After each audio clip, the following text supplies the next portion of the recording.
My next guest I had the privilege to sit down with is a parent of two, a mental health therapist, a social worker, and has a passion of working with foster youth.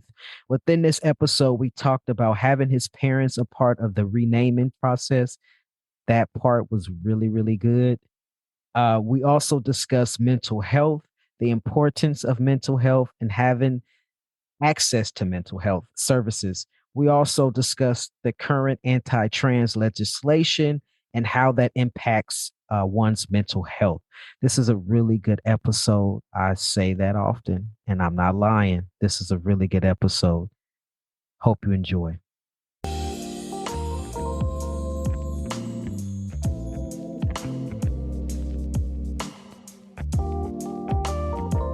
Hello and welcome to Dem Bois Podcast. I'm your host, Sean Aaron, he, him, his, and I will be your guide throughout this journey on the show.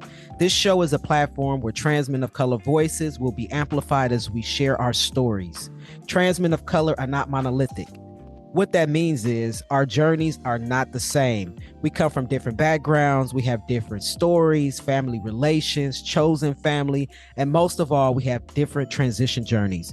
Visibility equals possibility. I like to say that all the time. We like to highlight on this show trans men of color businesses and entrepreneurs, parents, athletes, survivors, and many other issues and topics that are relatable to trans men of color in our existence. Dem Bois Podcast is not only a platform to amplify our voices, but to raise awareness and conversation around our lived experiences. So thank you for tuning in. Thank you for supporting, listening, and sharing the show. Welcome to Dem Bois Podcast. I'm your host, Sean Aaron, he, him, his. My next guest is a mental health therapist, a social worker, and has a passion of working with foster youth. Welcome to the show. Thank you. My name is Emilio Perdomo. Thank you so much for having me. It's great. Great to have you. Thank you for joining us. And so where are you located? I'm in the San Francisco Bay Area. Oh, born and raised out here. Yes, we are neighbors. Yes. I'm right across the Bay Bridge. I'm in the East Bay. I'm in El Cerrito. Oh, I'm in Concord. Oh, nice.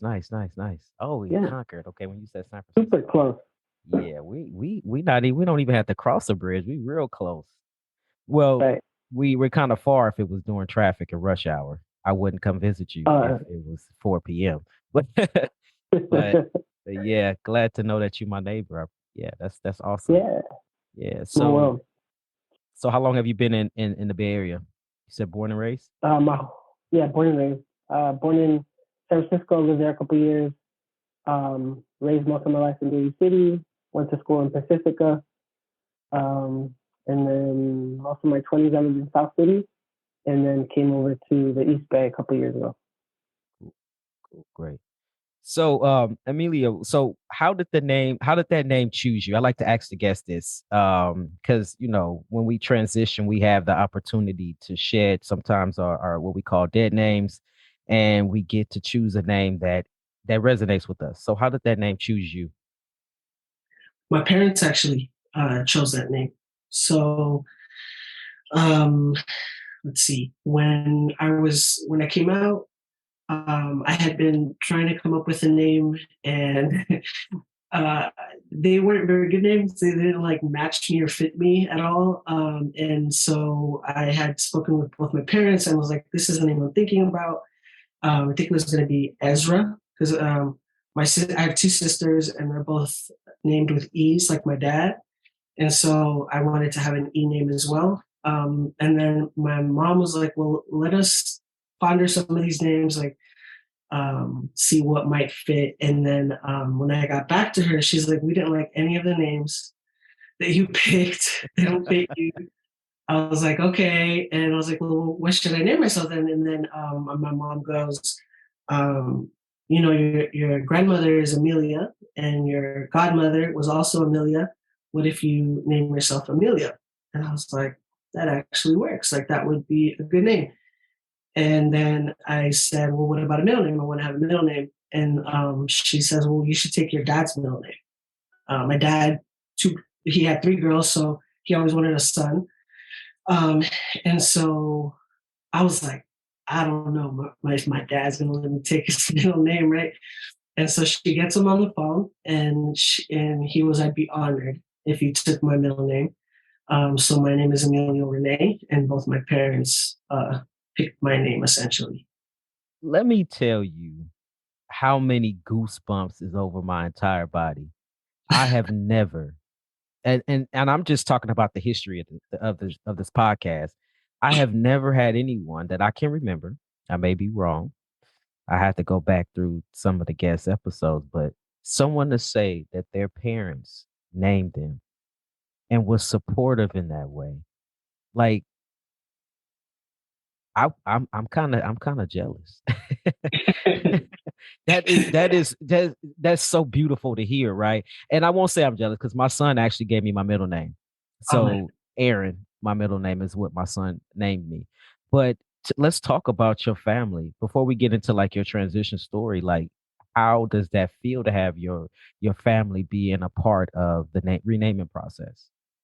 it was incredible. Like honestly, I spent so much time trying to figure out how to even come out to them. And so for it to be like, fast forward, I'm picking my name, and for them to want to be involved was everything to me. And my parents are from El Salvador, and they're somewhat traditional in a sense. And so the fact that they were super supportive, like from the jump, was incredible. And since they were so supportive, anybody else, I didn't really care if they supported me or not. Like it didn't really matter after that.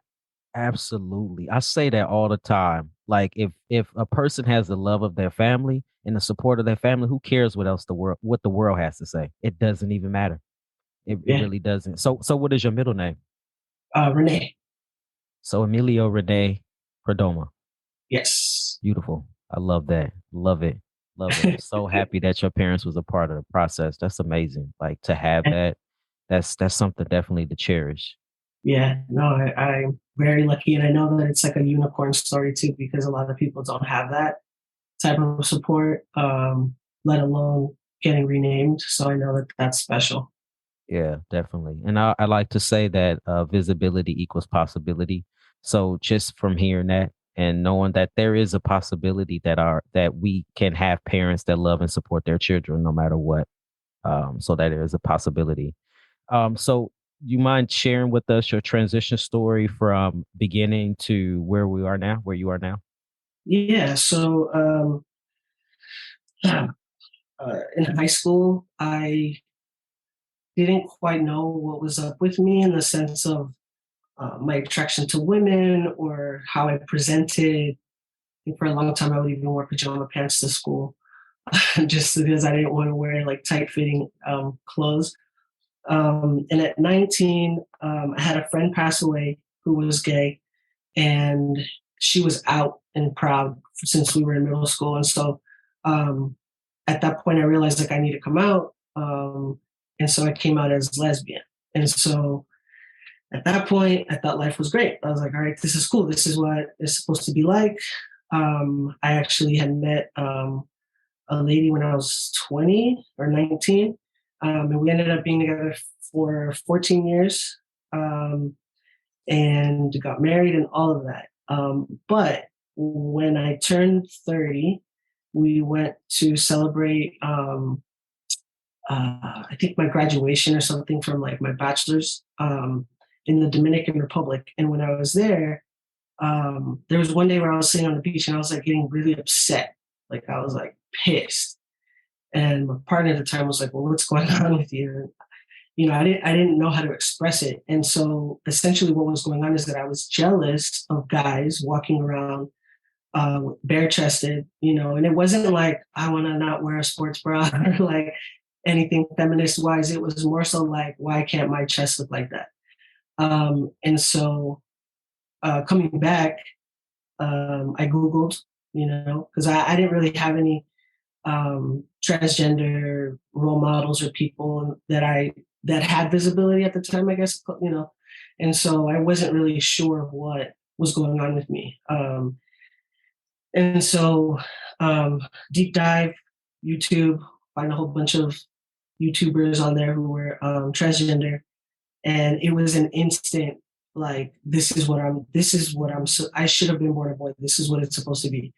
And for me, it was like this like realization, and then like everything else in my life clicked. Like not wanting to wear dresses as a kid, fighting with the neighbors, down the street that were boys, like just not wanting to play with dolls and wanting to play with toy soldiers and guns, and not to say like that those like gender stereotypes of what boys and girls play with, but like that was literally what I did my whole life. Like was considered, what we would say like a tomboy.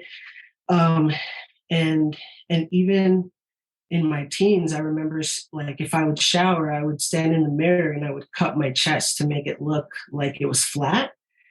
And looking back, I'm like, wow, so I've had these feelings my whole life, but I just didn't know the words, or have the right context to kind of like make it all click. So at that point, I came out to a couple of people. I came out to my ex-partner. That was a bit rough. And then slowly came out at school, came out at work, came out to family, and then started testosterone like 2 years into that. And I've been on testosterone for I think almost 5 years. Um, so yeah, that's kind of been the journey. So you said it was a little rough with your ex-partner. Was it because you wanted to transition?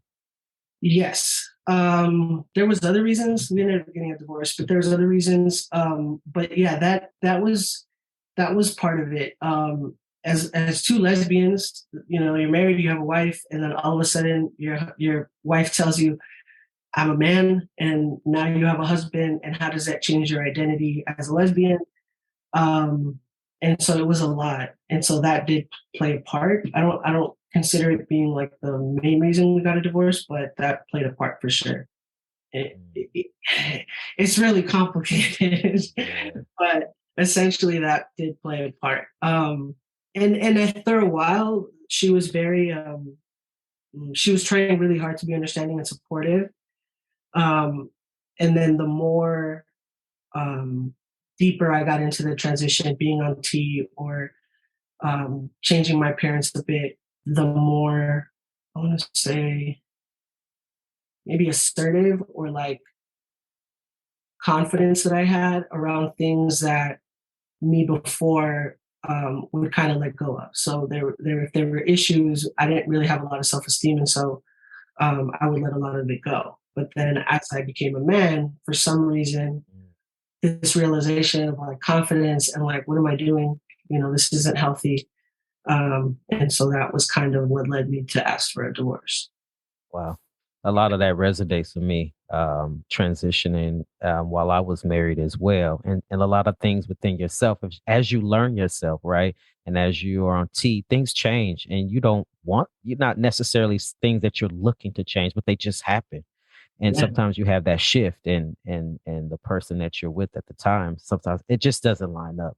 And you Yeah. really have to know when it's that time to say, well, you know what, this is not going to work. Because it's not fair to you and it's also not fair to the other person, right? If you're just trying to hold on to force something to work, even if you love each other, it just sometimes fundamentally it just doesn't work. Yeah. So what advice would you have to someone who's listening that's like, hey, I'm in a relationship, I'm in a long-term relationship, and I want to transition too, but I don't know how to tell my partner. Is there any advice of like how to work that or maneuver through that? Yeah. One of the things that I learned in therapy, because I had to do therapy for uh, getting top surgery. So one of the main things that was like the biggest nugget was when you figure out that you're trans, it's kind of like, and maybe this is just me, but this like, you want to just zoom in and like fast forward a year or two, and you want to be on T and you want to do surgery and you want to do this and change your name and do all these things. And for the person who's with you, they're like going at a much slower pace with all of that. And it's kind of like also allowing them the space to grieve the person that they're losing, right? Because as much as we want to say like we're not this, we're going to be the same person, we're not, right? Like things we like or our personalities change a little tiny bit, or um, we're a different human being when we transition, right? In a sense, right? And so um, giving space to grieve, for that person to grieve the loss of who you were, um, and then slowing down to where you can walk with them during the process, and like not, because again, for me, it was just like, all right, I want to do this and this and this and this, and I want to be 5 years ahead. And they were like, whoa, that's a lot. I'm still on like the fact that, you identify as a man. So just kind of, yeah, taking it step by step with them. That's so hard. As I'm hearing you speak on it, it's like I'm reflecting on my own relationship, and it's like it is hard. You're right, because you once you come to that realization that you want to transition, like, oh, and you put the pieces together, like, oh, this was in my cards my whole life. You Mhm. just want to be like, you right, get to that end point. I want to feel my best self. I want to live authentically, right? Because that in between part is rough. It's kind of hard. One thing I know, a previous guest was Lucky, episode 8, and he talked about transitioning with children. And so it was like, okay, when I began to transition with children, I went into therapy, but I also put my children into therapy. He put his child into therapy to cope with his transition. And I'm wondering if it would be a good practice for folks that are in relationships to start maybe a couples therapy around their transition. What are your thoughts on that? I agree. I mean, every couple should have couples therapy in general, just because it probably would save a lot of time and heartache, in the sense of like how to communicate as a couple or how to argue as a couple. But definitely, I think even individual therapy for that person to grieve the loss of, the either man or woman that they were with, would be beneficial. But yeah, couples therapy, because again, there's so much that as a person who's transitioning, we're holding, and it's hard sometimes to like communicate that if you never have been in a situation, and even when we're going through it, we don't know what we're going through, but it's a lot to hold. And so having somebody there to help either mediate or like have that person really listen and understand how you're feeling, and vice versa, you to them, would be great, I think. Yeah. Yeah, I, I'm an advocate for therapy. I think it's helpful not just for yourself, but for everyone, really, right? So, Amelia, when we talk about family, we talked about your parents and the renaming process, and so you talked about your previous relationships. What's going on with you now as far as family goes? Yeah, so I feel like everything happens for a reason.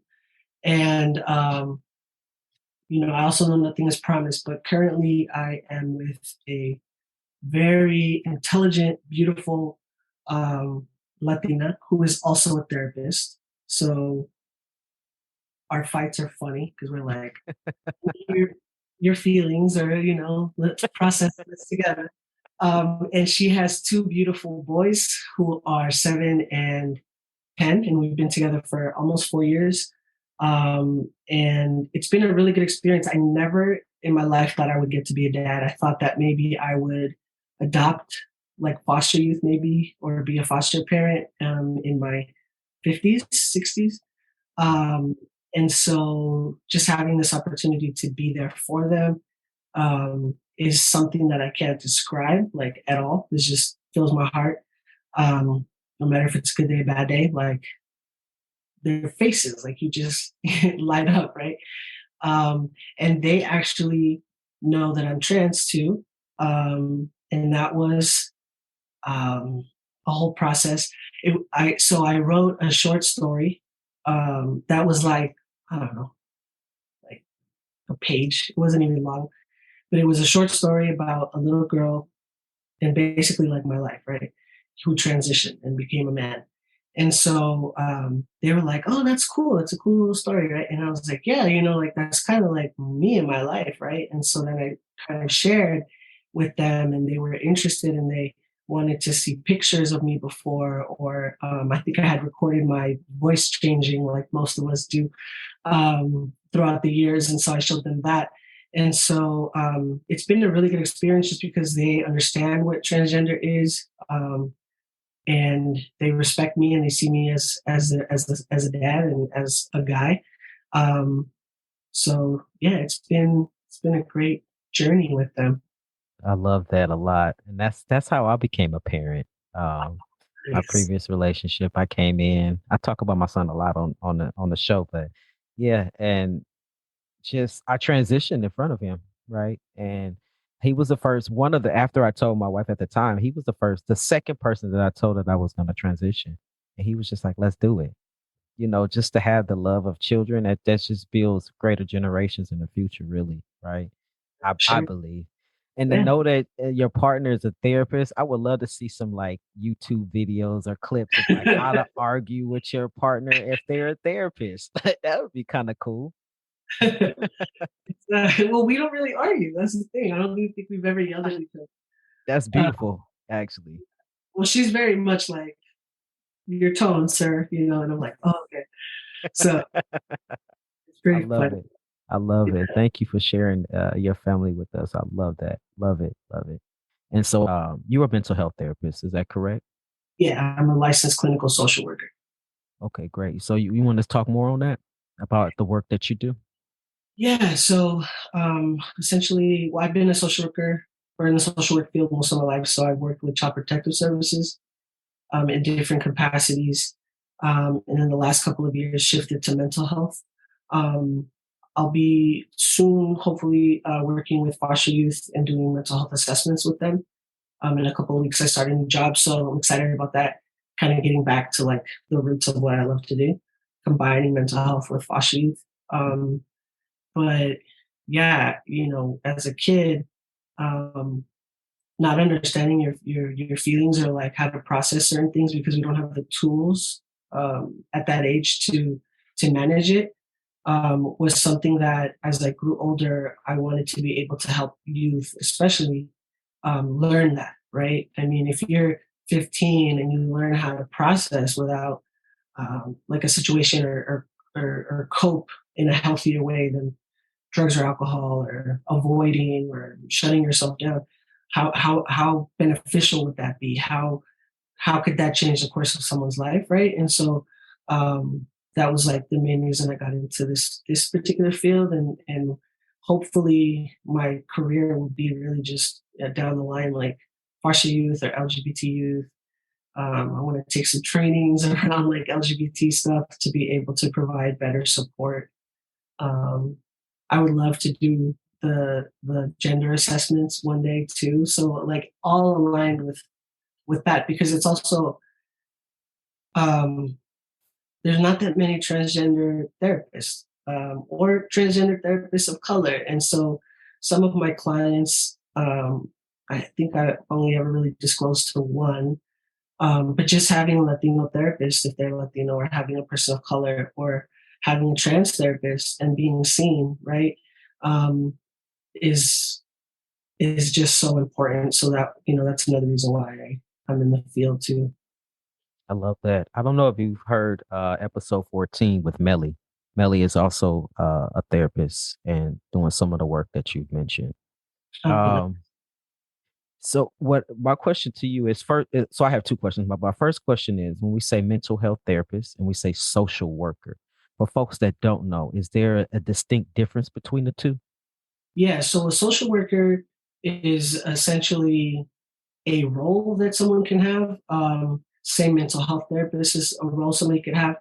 And there's different types of degrees. So, as a master of social work, you can become licensed, just like a marriage and family therapist, and then you're able to do therapy with people and provide that service.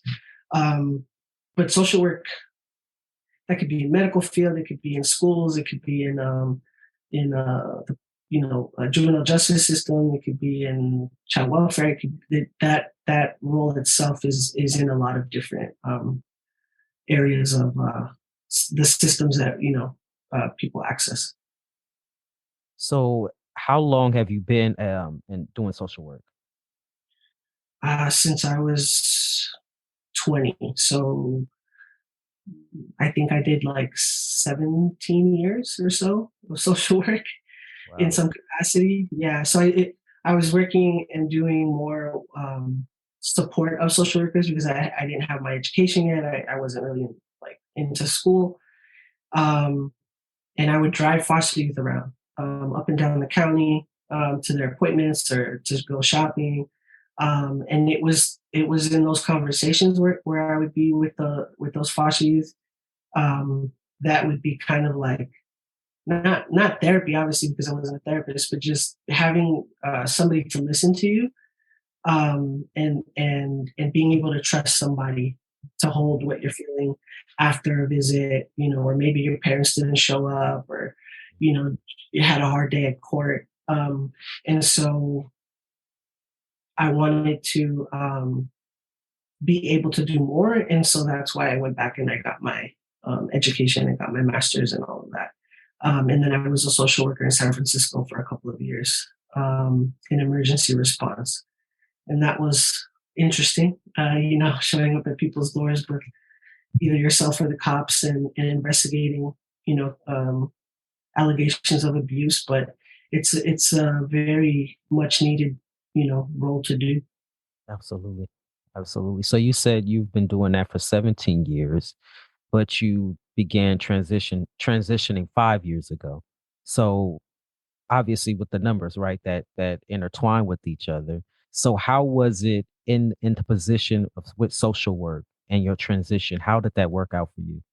It was interesting because I feel like I had a transition. You're transitioning in a sense in every part of your life, right? Like you're having to come out to your friends, you're having to come out to your family, you're coming out at work if you're changing your name. If you're in school, you're coming out at school. And so it was kind of prioritizing, I guess, like what was necessary, and also like more so like what kind of support I would get right at the time. So initially, when I figured out that I was transgender and wanted to transition, I was still in my master's program, and so I came out at school. And the way that I came out was, I had spoken to my teacher about it, and I essentially was like, "Hey, this is what's going on." And so at the beginning of the class, even though we all knew each other and all of that, she still had to say our names. And so I went last and was like, "My name is Emilio." And we all had to say our pronouns too. And so at that point, everybody was like, "Oh, okay." And everybody was super supportive. At work, people were supportive. However, they had seen me grow up, right? And so um, getting misnamed, misgendered was very common, but it wasn't. I didn't feel like it was something people were doing on purpose. It's just like with family, right? Like you've seen somebody, some people I had known for over 10 years at the time, and they knew me as who I was before. And so to all of a sudden be like, "All right, I'm going to call you Emilio," was like a bit of a difficult thing for some people. Um, but everybody was so supportive. And I don't know if that's because it's social workers and that's kind of what we're supposed to do in general, is like have empathy and support and all of that. But I didn't really have that hard of a time, and they changed my name and my email and all of that. So it was kind of smooth in a sense, but yeah, there were some bumps with people not calling me by Emilio. How is it now at work now? So before people would use maybe you wouldn't call you Emilio or whatever. How is it now? Fast forward to 5 years now. Yeah, so I work at a different job now. I work for a different county. Half of the people I don't even think know I'm transgender. Um, I've shared with some people. It's not like I'm not willing to share. It's just I don't know people like that Yeah. to want to tell them. But yeah, no, there's people that never knew that I was a female, never knew my dead name, never knew none of that. So it's pretty smooth now. Do you ever feel on edge because some people know and some people don't? Do you ever feel like maybe somebody may a person that knows you may out you in a way that you're not prepared for? Like, do you ever worry about that? I did when I was working for San Francisco, because I did know people there who knew me before, who had transitioned to the city and were there. And that did happen once or twice where they kind of were like, "Oh, she's," but it wasn't like too bad. It happened maybe a couple times, and then people understood, because at that point I still, even though I was on testosterone, I had just started, so I still looked pretty feminine, and my voice hadn't dropped, and so it was like I'm presenting as a certain way, but then I'm named male names. So I mean, I feel like people knew also, but um, yeah, it's not really an issue now. Sometimes though, if I go to Daly City, where I was raised, and if I see people that I haven't seen in forever, they'll be like, "Oh, is that?" And they'll say my old name. Yeah. But I'd be like, "Oh, my name's Emilio now," and but Yeah, that's kind of hard. I hate that too. Like usually, like when I run in my if I'm in my old neighborhood, because I live in El Cerrito, but I'm right next door to Richmond where I grew up. Sometimes if I see folks, I'll just try to hide because one thing that somebody told me is it your eyes never change. So even if somebody looks at you and your facial features have changed, your eyes never change. And yeah, so sometimes I'll see folks, I'm like, I don't even want to go through that. I'm just gonna turn and go down aisle 3 and I'm just gonna avoid you in general. Hey, this is Sean Aaron. I'm the founder and executive director of Dem Boys Inc. I am also the host of Dem Boys Podcast. As you may know, Dem Boys provides financial assistance to trans men of color in order for them to obtain gender affirming surgery. We have great news. We're currently looking for volunteers to help support our programs. Our programs include our gender affirming surgery grant program and also our personal care package program. We personally curate packages filled with personal hygiene items. Just to name a few, things like tissue, soap, towels, toothpaste, and toothbrushes. We mail them out to trans men of color across the country who may be in need of help caring for their personal hygiene needs. We are looking for volunteers to help raise funds to support our programs. Also, we're looking for someone locally to the Bay Area to help us put all of the care packages together. If our mission is something that resonates with you and you would like to help support our work, just let us know. You can send an email to hello@themboys.org. That is HELLO at DEMBOIS.org. And we will get back to you with further details. Thank you for listening, and I hope you enjoy the next episode. Earlier you said that you work with you have a passion to work with foster youth. I know that you're a first generation um, person here in San yeah. Francisco Bay Area. Does your background as being a first generation have anything to do with your desire to work with foster youth, or is that just something that you've developed over time? I think I've developed that over time. Again, I was so inspired by all of the social workers that I got to assist when I was at my first job. A lot of them were really strong Latina and Black women who I consider family now. And seeing them empathize with families, seeing them support families, do everything they can to not remove children, um, going the extra mile, like seeing all of that, like there's no way you're not going to fall in love with the field, right? Even though it's a difficult field, it's stressful. Uh, People can't wait to get out of the field sometimes because of how stressful it is. But seeing all of that, like I fell in love with all of it, like working with youth. Um, but yeah, I was really inspired by all of those social workers. Today in the legislation, right? We have all these I can't remember the specific number of all the things in legislation right now, but it's a lot and too many to count um, against all these anti-trans bills and a lot specifically for the youth. Would you like to speak on, I want to say the importance of mental health, but also for the young folks as they grow up and we know who we are. Sometimes, well, I transitioned later in life, and you did as well. And so sometimes it took a little bit, right? But now with the use of more language and social media and just the visibility, right? Youth are able to express who they are at younger ages. I think that this is kind of a multi questions. Like I feel like I'm layering it, like a layered question. But how do you feel, like in connection with the anti-trans legislation and mental health with the youth?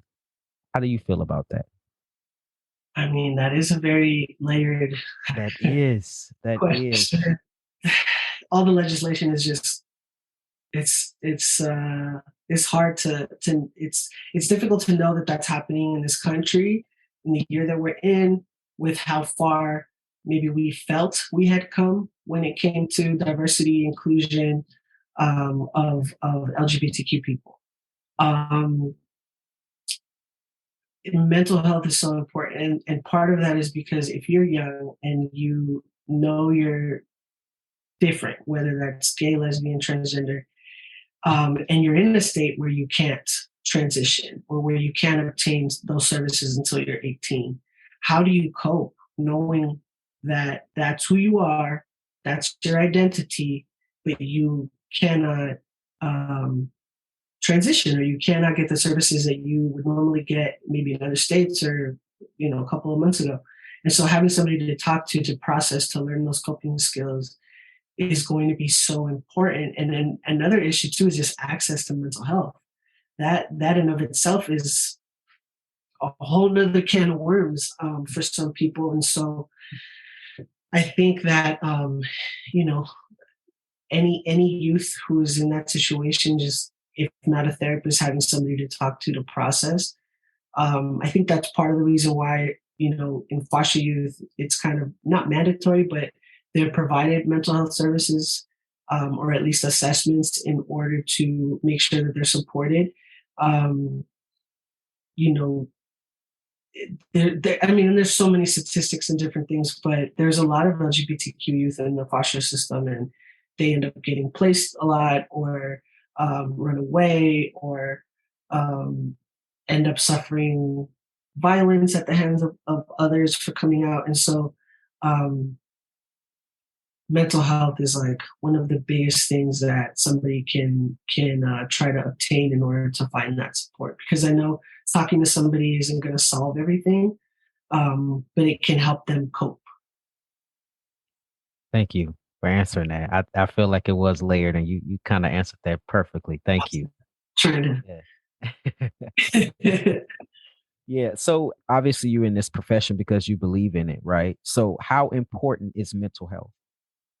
I mean, it's so important. Everybody should get a therapist if they can, right? I mean, if they have access to it, it never hurts to talk to somebody. Whether it's stress, learning about depression, learning about anxiety, what triggers you, have you experienced trauma, have you processed that? Um, Sometimes we feel we're a certain way. Like, let's say somebody has anger stuff going on. Maybe it isn't even anger. Maybe it's anxiety. Maybe they have ADHD. There's a lot to it. And so accessing mental health is just so important for our society. And it's really hard when there's been such a stigma to it, especially for Latino and Black people or people of color, um, who don't access it at rates of other ethnic groups. Because in other countries, there's not that much of a stigma, or it's easily accessible. And I know with a lot of these insurances, people have to go through hoops to wait a year on a wait list to get services, if they don't have insurance, and it's difficult. I remember when I um, was about to when I needed a letter, I guess, for the transition stuff. I went to one of the clinics in the city that provides support to transgender people, to sign up for therapy, and I thought, okay, I'll just go there, and they were like, we can start you on T, but therapy is going to be at least 6 months to a year. And I was like, oh my gosh. And so then at that point, I spoke with my doctor about it. And they were like, we have these services and blah, blah, blah. So I was able to get services through my insurance. And I want to say that by the time I had already had therapy a year and a half, had surgery scheduled, and that's when that agency called me back to say they had found me a therapist. And it's so sad because people are waiting so long for services that they need, right? Had I not had the privilege of having insurance and having the job that I did, I would have had to have waited that whole time, trying trying to cope on my own with these feelings or these changes. And, you know, Just reflecting on that, it is sad that folks cannot get what they need in right. general. I'm talking about now, I'm just speaking general. Folks are unhoused. Folks can't get medical attention. Folks can't get mental health attention. It's just sad at the where we are in this country and the priorities that are being placed on things that should not be a priority. I even know for myself. I think I've been in therapy consistently on a weekly basis for about a year now, and I have benefits, right? And I was in a very low point, and I had suicide ideation. I was just really depressed, and I needed help. And they say, well, we don't know how. They didn't even say 6 months. They said we don't know how long it's gonna be. Well, here's a list of therapists, and go figure this out. Right. And it was like a list of like 30 people. So you want me in my state to go through this list, calling folks, trying to figure this out. It just until I got to such a low point to one of my friends was like, you know what? You need some help. Here's a therapist. And so I had to decide that I was going to pay out of my pocket and not even go through my insurance because I really needed the help. Right.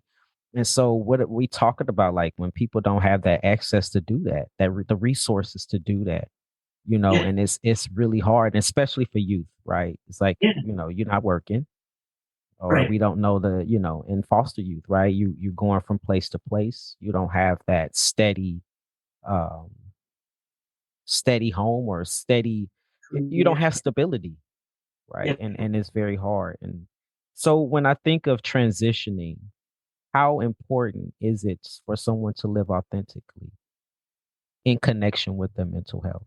So, right, people think, oh, you choose to be like this, right? We hear all this stuff on social media of like, oh, you choose to be identify as a trans person. You don't have to be. But how is that connected to our well being and our mental health? I mean, I think it's completely connected. No one chooses anything, right? Like, especially with how the world is today, it's not like, let me go ahead and, and it sounds really sarcastic, but like, let me go ahead and make my life super difficult and not be able to have access to things that I wouldn't normally have to deal with, um, for the hell of it.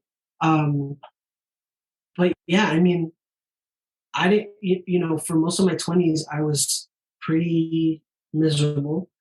And I didn't understand why. I would look at my life and I'd be like, I have all these things and this and that. And it wasn't until I figured all of it out and then started therapy that all of that kind of went away. And I think, like, yes, feeling authentic, feeling like yourself, being confident, being happy in your skin is a feeling that is indescribable. um, but also having somebody to talk to about it who understands what you're going through or who can support you with, you know, issues with your family who isn't maybe supporting you or your partner breaks up with you. Having somebody to talk to is so important. So that I feel like they go hand in hand. I feel like your mental health is affected if you don't get to a point where um, you can be your authentic self, right? Like if I had a transition, I don't know. I was really miserable. Do you have any advice for someone that may be listening, or maybe even some resources for folks that are looking for mental health services? Yeah. I mean, just doing everything that you can. I mean, it's so hard, right? Like I also had to call like I want to say I called during the pandemic, I must have called like 80 therapists in the course of a couple of months. I also had to pay out of pocket um, eventually, but um, insurance, there's low fee referrals. A lot of the time, if people can't afford it, there is usually a wait list, but at some point you'll get some support, right? Sometimes there's sliding scale. Um, there's institutes where you have people who are getting trained for psychiatry or psychology degrees who will do it at a low fee, right? So there's ways. And so if someone is in need of that and can't access it through insurance, most counties have some type of resource number, whether I think in our county it's 211, and getting connected to the access lines. Each county has that, and they're able to point them in the right direction for mental health or alcohol and drug services. So I think, kind of knowing what's in your county is a good start, and then just kind of knocking on all the doors, essentially. And when you say in every county, are you speaking in every state? Every state and county should have access to these types of things? I know in California we do. In California, every county has an access line where you can call and try to get mental health services through Medi-Cal or Medicare. And if you have private insurance, then you go through your private insurance. And at the worst, they'll just kind of put you in the right direction, the access lines. So I'm not quite certain in other states how that works. I would hope, right, that other states have some type of line like that. But calling resource lines in your area, any nonprofits, churches offer therapy at times too. Wellness centers, kind of, again, just kind of learning your area and seeing what resources are there. So are you interested in the future going into private practice? Yes, that is the dream. But with the economy, I'm a little scared to jump ship for my job and do that. So not quite yet. I do see clients through a telehealth company that I work for, and I get to work with some youth, and most of my clients are people of color. But yeah, one day I want to have an office. I want to have a room full of toys and board games and be able to do therapy with youth or with young adults and adults. Let's manifest that. Put that out there, Yes. and we want that for you, definitely. So what if somebody listen and say, hey, I would like to do this telehealth. I want to connect with you. Your story resonates with me. Is that possible for somebody to connect directly with you? Um, I work for a particular agency, and so if you have that particular insurance, I think that's easy to do. But I could very well do private clients. So yeah, people can contact me. So I know you're a busy person, and so I don't want to keep you. I really appreciate you for being here. Um, we need to get more. I need to get more therapists on the show. Um, you're my second therapist, and I Nice. love it. I love it. So this is a part of the show where I like to ask the guest a random question. So I have a list of random questions that may or may not have anything to do with what we talked about today. I'm at 30 questions now. So if you pick a number between 1 and 30, I'll read that question off to you. 22. 20. You was ready. You know what 22 is? My Huh? partner's girlfriend, my partner's birthday. Oh, nice, nice, nice. So number 22 says, name 4 famous people, dead or alive, who you would invite over for the perfect dinner party. That's a good one. Frida Kahlo, just because she seemed real chill, and I would love to paint with her. I like to paint and design things, so that would be fun. Oprah, because why not? I don't know. Uh, Obama Nice. and Marilyn Monroe. I don't know. I can't think of anything. So we got Frida Kahlo, Obama, Oprah, and Marilyn Monroe. Yeah, That's one hell of a party. What we eating at the party? some Salvadorian food, maybe some pupusas. Oh my goodness, I love pupusas. And then we would talk about mental health because all of them have had mental health stuff going on. Yes. Yes, that's perfect. Yes, I love that answer. Love it, love it. Emilio, thank you for being the guest on the show. Any last thoughts or anything that you would like to say before we close? No, I just really appreciate you having me on, and yeah, I'm excited just to know you now and to know you're in the Bay. Yeah, for sure. I love building community with folks. So yeah, definitely. Thanks for being here. Yeah, thank you. So we have reached the end of this episode. I want to say thank you for listening to Dem Bois Podcast. Once again, I'm your host, Sean Aaron, he, him, his.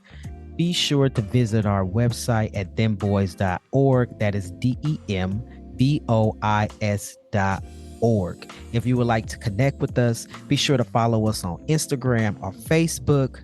If you think you would be a great guest on the show, or if you know somebody you think would be a great guest on the show, there's multiple ways to request to be a guest on the show. First is you can go visit our Instagram page, click the link in our bio, and from there you'll be able to request to be a guest on the show. Or you can visit our website, click the programs tab up top, scroll down to podcasts, click the podcast button, and from there on the podcast page, you'll be able to request to be a guest on the show. Yo, we need questions, y'all. If you have those burning questions, a question that you want to ask me or a future guest on the show, there's multiple ways that you can send in questions, right? So first, you can go to Instagram, DM us that question, or you can email us at hello@dembois.org. That's HELLO, like hi, at dembois.org. Be sure to like the show. Be sure to share this show out with your friends and other folks in your networks. So until next time, take care.